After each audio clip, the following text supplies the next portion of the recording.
মহিমা, phone আইছে তোমার। ফোনটা একটু ধর না, ওই যে ফোনটা ধরে লাউড স্পিকার দে।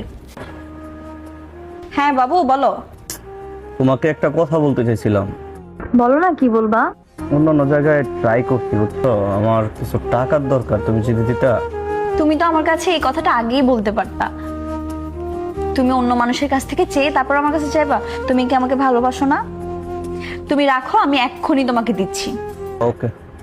মহিমা, তুই কেমন ছাড়ার সাথে প্রেম করস? আজীবন শুনে আসছি মেয়েরা ছেলেদের কাছে টাকা চায়, আর তোর প্রেমিক তোর কাছে টাকা চাইছি। এভাবে বলতেছস কেন? দেখ কোথায় লেখা আছে যে শুধু ছেলেরাই মেয়েদের কাছ থেকে টাকা নিতে পারবে, মেয়েরা ছেলেদের কাছ থেকে নিতে পারবে না। সবকিছুই সব জায়গায় আছে। ভালো তো একা আমি ওকে বাসি নাই, ও তো আমাকে ভালোবাসছে। ভালোবাসা দুইজনের পক্ষ থেকে থাকলে দুইজনের বিপদে তো দুইজনই থাকবো, তাই না?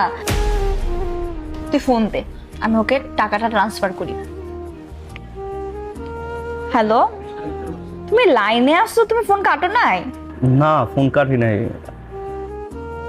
একটা সত্যি কথা বলবো, দুইজন দুইজনের পাশে যদি এইভাবে সারা জীবন থাকে না, তাহলে আমাদের এই বন্ধন কেউ ধ্বংস করতে পারবে না।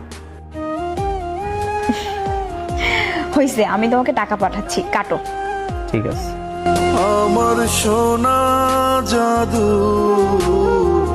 ময়না পাখি।